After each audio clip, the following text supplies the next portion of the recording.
Hi எல்லாருக்கும். இப்போ நம்ம என்ன பார்க்க போகிறோன்னா, இந்த எம்எஸ்டிபி ப்ரோக்ராம் நடந்துகிட்ருக்கு. ஸோ இன்றைக்கி வந்து இங்கே குக்கிங் ப்ரோக்ராம் தான் போயிட்டுருக்கு.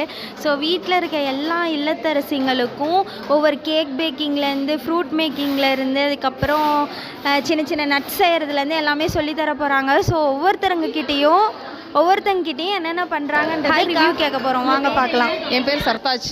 இப்போ என்னக்கா பண்ணிகிட்ருக்கீங்க? ஏபிசி மால்ட் ப்ரிப்பேர் பண்ணிகிட்ருக்கோம். பண்ணிட்டுருக்கீங்களா? எத்தனை நாளாக இந்த கிளாஸ் போயிட்டுருக்கு?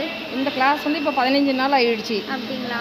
எப்படி இருந்து ஸ்டார்ட் பண்ணீங்க? என்னென்ன திங்ஸ் இதில் யூஸ் பண்ணியிருக்கீங்க? ஏபிசி மால்க்கு ஆப்பிள், பீட்ரூட், கேரட்டு, அப்புறம் வந்து நட்ஸு, பாதாம், முந்திரி, மக்கானா, நம்மளுக்கு என்ன நட்ஸ் வேணுமோ அந்த நட்ஸ் போட்டுக்கலாம்.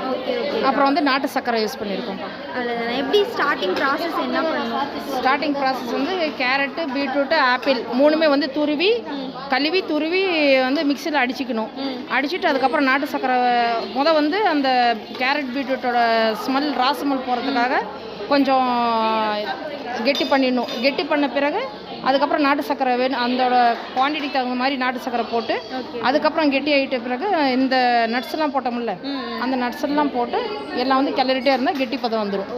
அது கெட்டி பதம் வரும்போது இறக்கிட்டு ஆற வச்சு பொடி பண்ணிக்கலாம். இன்றைக்கி நம்ம இந்த எம்எஸ்டிபி என்ற ப்ரோக்ராமில் வந்து கலந்துருக்கோம். இது 1 மந்த் கோர்ஸ் போயிட்டுருக்குன்னு சொன்னாங்க. ஸோ உங்களுக்கு இந்த கோர்ஸில் ஜாயின் பண்ண பிறகு உங்களுக்கு எவ்வளோ பெனிஃபிட்டாக இருக்குது, என்னென்ன கற்றுக்கிட்டு இருக்கீங்க இது வரைக்கும்?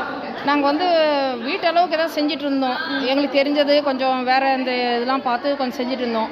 ஆனால் இப்போ வந்து இங்கே வந்து ப்ராப்பராக பண்ணும்போது எவ்வளோ குவான்டிட்டி போடணும், என்ன மாதிரி ப்ரொசீஜர் இருக்குது, இதுக்கு சர்டிஃபிகேட்ஸ் வாங்கணும், எஃப்எஸ்சி சர்டிஃபிகேட்டு, அது எல்லாமே வந்து சார் வந்து எங்களுக்கு கைடன் பண்ணிகிட்ருக்காரு. அதனால் வந்து எங்களுக்கு யூஸ்ஃபுல்லாக இருக்குது. நீங்களே தனியாக இப்போ ஒரு ஸ்டோர் வச்சு ரன் பண்ணோன்னா கூட அந்த அளவுக்கு உங்களுக்கு யூஸ்ஃபுல்லாக இருக்குங்களா? ஆமாம். நாங்கள் வந்து வீட்டில் இப்போ செஞ்சுட்டு இருந்தது வந்து இப்போ வெளியில் கூட நம்ம தைரியமாக செய்யலாம். அதே டைமில் வந்து நம்ம பயம் இல்லாமல் செய்யலாம். நம்ம தனியாக செய்யணும், ப்ரிப்பேர் பண்ணி நாம் வந்து ஸ்டோர் வைக்கணும், நம்ம வந்து மேனுஃபேக்சர் பண்ணால் கூட நம்ம தைரியமாக செய்கிற அளவுக்கு சொல்லிக் கொடுக்குறாங்க. ஓகே ஓகேங்கக்கா. இது வரைக்கும் எத்தனை டிஷ் மொத்தமாக கற்றுட்டு இருந்திருக்கீங்க?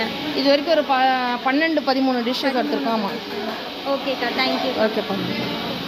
நீங்கள் தொடர்ந்து குக்கிங் ரிலேட்டடான வீடியோஸ் தெரிஞ்சுக்கணும்னு நினச்சிங்கன்னா மறக்காமல் என்னோடய சேனலை நீங்கள் லைக் அண்ட் சப்ஸ்கிரைப் பண்ணிக்கோங்க.